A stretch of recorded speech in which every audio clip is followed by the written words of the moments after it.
વરસાદી ઝાપટા લગભગ ઘણા ભાગોમાં વધી શકે છે. અમદાવાદના ભાગોમાં ઝાપટા પડવાની શક્યતા રહે છે. માવઠા અને ઠંડીની ગણતરી મૂકી છે, પરંતુ જ્યાં સુધી ચોખ્ખો ભૂલ પવન ન આવે ત્યાં સુધી ચોમાસાની વિદાય ગણવી નહીં.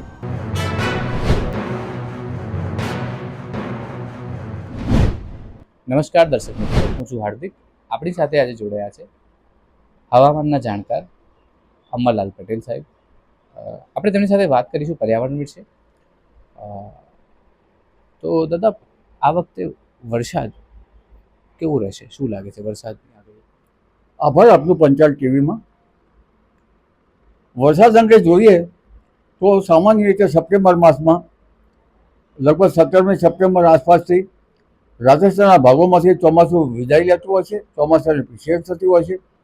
પરંતુ આ વખતે દક્ષિણ ચીન તરફ બનેલું એક પ્રચંડ વાવાઝોડાના અવશેષોના કારણે બંગાળ સિસ્ટમ સક્રિય રહેશે અને આ સિસ્ટમ સક્રિય છે જ અત્યારે, જેના કારણે તારીખ લગભગ 16 આસપાસ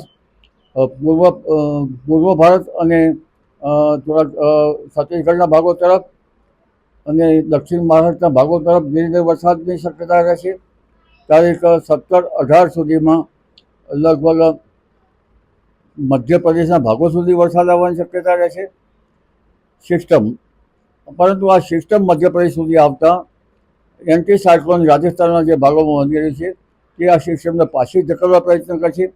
આમ છતાં બંગાળ સિસ્ટમમાં મજબૂત હોય લગભગ, જેના કારણે દક્ષિણ મહારાષ્ટ્રના ભાગો અને ગુજરાતના કેટલાક ભાગોમાં તારીખ 18થી 22માં વરસાદ થવાની શક્યતા રહેશે. હાલમાં પણ વરસાદી ઝાપટા ભિન્ન ભિન્ન ભાગોમાં થવાની શક્યતા રહેશે. 18થી 22માં વરસાદી ઝાપટા વધી શકે છે અને તારીખ 23, 24, 25, 26માં વરસાદી ઝાપટા લગભગ ઘણા ભાગોમાં વધી શકે છે અને કોઈ ભાગમાં ભારે વરસાદ ઝાપટા પડી શકે છે, જેમાં દક્ષિણ ગુજરાતના ભાગોમાં ભારે વરસાદ ઝાપટા પડી શકવાની શક્યતા રહેશે. દક્ષિણી સૌરાષ્ટ્રના ભાગોમાં ભારે વરસાદ ઝાપટા પડવાની શક્યતા રહેશે. અમરેલીના ભાગમાં હળવા ભારે વરસાદ ઝાપટા પડવાની શક્યતા રહેશે. ભાવનગર, બોટાદના ભાગમાં હળવા ભારે વરસાદ ઝાપટા પડવાની શક્યતા રહેશે. પંચમહાલના ભાગોમાં કેટલાક ભાગમાં હળવા ભારે વરસાદ ઝાપટા પડવાની શક્યતા રહેશે. મધ્ય ગુજરાતના ભાગમાં હળવા ભારે વરસાદ ઝાપટા પડવાની શક્યતા રહેશે. અમદાવાદના ભાગોમાં પણ ઝાપટા પડવાની શક્યતા રહેશે. વડોદરા વગેરે ભાગોમાં વરસાદ ઝાપટા પડવાની શક્યતા રહેશે. આ ઉપરાંત સાબરકાંઠાના કેટલાક ભાગમાં ઝાપટા પડવાની શક્યતા રહેશે. ઉત્તર ગુજરાતના ભાગોમાં ઝાપટા પડવાની શક્યતા રહેશે.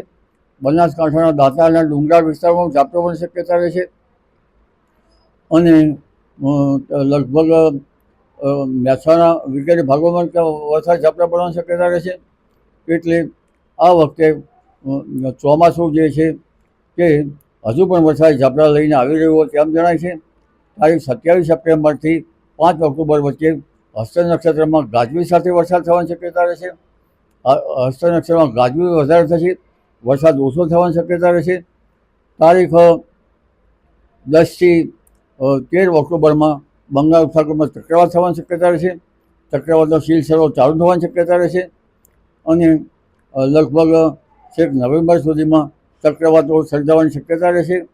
આમ છતાં આ જે વરસાદ જે છે એ ચોમાસું હસ્ત નક્ષત્રમાં લગભગ 27 સપ્ટેમ્બરમાંથી 5મી ઓક્ટોબર વચ્ચે જો ભૂલ પવન આવે તો ધીરે ધીરે ચોમાસું વિદાય લેતું હોય છે, પરંતુ જ્યાં સુધી ચોખ્ખો ભૂલ પવન ન આવે ત્યાં સુધી ચોમાસાની વિદાય ગણવી નહીં. ઉલ્લેખનીય છે કે બીજી બાબત બની રહી છે.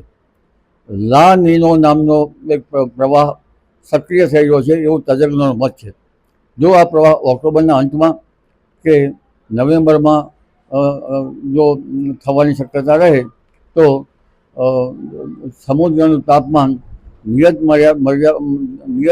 એનું માપ કરતાં થોડુંક વધારે ઠંડુ રહેવાની શક્યતા રહેશે, જેના કારણે આ લગભગ પશ્ચિમી વિક્ષેપ વધવાની શક્યતા રહેશે, માવઠાઓ વધવાની શક્યતા રહેશે અને ઠંડી પણ વધવાની શક્યતા રહેશે. 3 ડિસેમ્બર આસપાસ ઠંડી પડવાની શક્યતા શરૂઆત થઈ જશે. 22 ડિસેમ્બરથી દેશના ઉત્તરીય પર્વતીય પ્રદેશોમાં ભારે હિમવર્ષા થવાની શક્યતા રહેશે. જાન્યુઆરીમાં ઠંડો રહેવાની શક્યતા રહેશે. એટલે લા નિનોની કન્ડિશન પ્રમાણે અત્યારે હાલ તો આ અનુમાન ગણી શકાય. જી.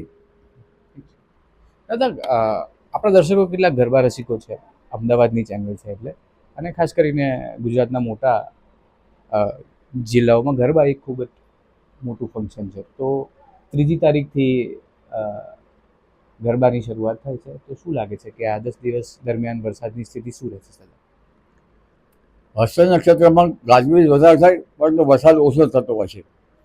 27 સપ્ટેમ્બરમાંથી 5મી ઓક્ટોબર આસપાસ ગાજવીજ સાથે ભિન્ન ભિન્ન ભાગોમાં વરસાદ થવાની શક્યતા રહે છે.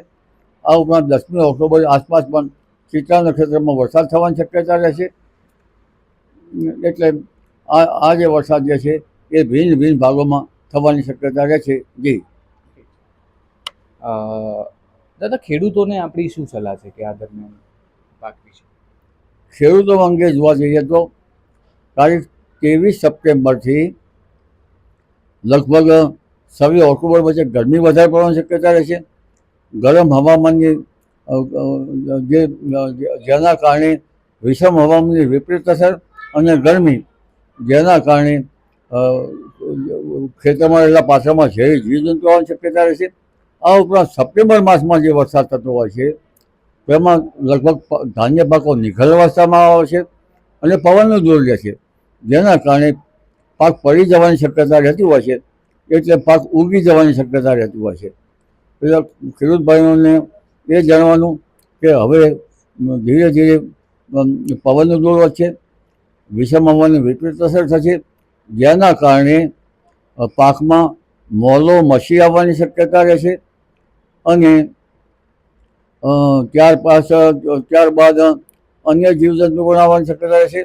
પણ એફિડ, એસિડ એટલે કે તરતરિયા હવે વધારે આવવાની શક્યતા રહેશે.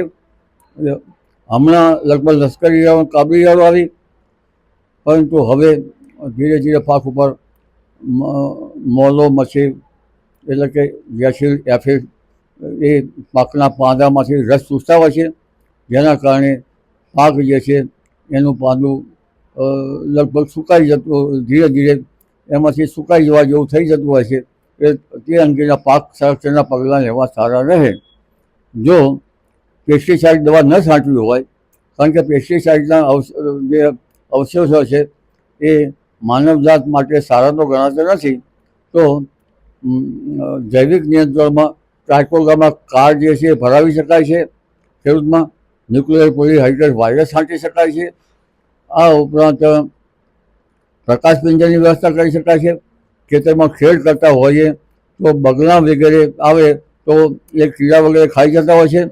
ઊભા લગભગ બંબો ભરાયો હોય તો તેમાં ચકલા વગેરે બેસીને એ પણ ઈયળનો નાશ કરતા હોય છે. આ જૈવિક નિયંત્રણો છે. પરંતુ ટ્રાઇકોગ્રામા ચિલોસિસ નામની કાર્ડ ભરાવ્યા પછી પેસ્ટિસાઇડ છાંટવામાં આવે તો ટ્રાઇકોગ્રામા ચિલોસિસ નામની ભમી મરી જતી હોય છે. જી.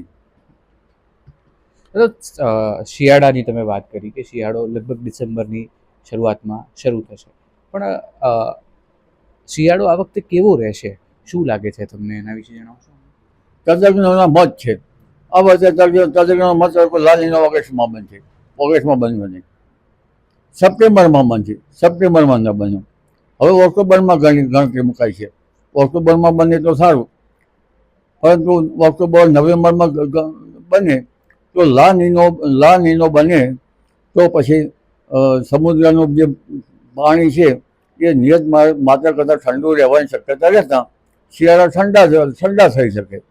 એટલે પશ્ચિમી વિક્ષોભ વધારે આવી શકે, માવઠાઓ વધી શકે, અને આ વખતે 3 ડિસેમ્બરથી જ ઠંડી પડવાની શક્યતા રહેશે. અને 22 ડિસેમ્બરથી દેશના ઉત્તરીય પર્વતીય પ્રદેશો પર ભારે હિમવર્ષા થશે. હાડ થીજપથી ઠંડી પડવાની શક્યતા રહેશે. અને જાન્યુઆરીમાં ઠંડો રહેવાની શક્યતા રહેશે. ફેબ્રુઆરી માસમાં પણ માવઠાની શક્યતા રહેશે. માર્ચ માસ સુધી લા નીનોની અસરના કારણે લગભગ માવઠા અને ઠંડીની ગણતરી મૂકી શકાય. એટલે આ વખતે શિયાળો ઠંડોગાર રહેશે એવું લાગે છે તમને કે એકદમ ઠંડોગાર રહેશે? લા નીનોની અસર થાય તો શિયાળો આકરો ઠંડો રહી શકે. ન્યૂનતમ તાપમાન લગભગ જાન્યુઆરી માસમાં 5 ડિગ્રી સેલ્સિયસ જેવું પણ બની શકે. દાદા, અમારી સાથે જોડાવા બદલ આભાર. Thank you. જો તમને આવા જ સમાચાર જોવા ગમતા હોય તો અમારી ચેનલને સબસ્ક્રાઈબ કરો, લાઈક કરો, શેર કરો. હું છું હાર્દિક અને કેમેરાની પાસે છે રાકેશ પંચાલ.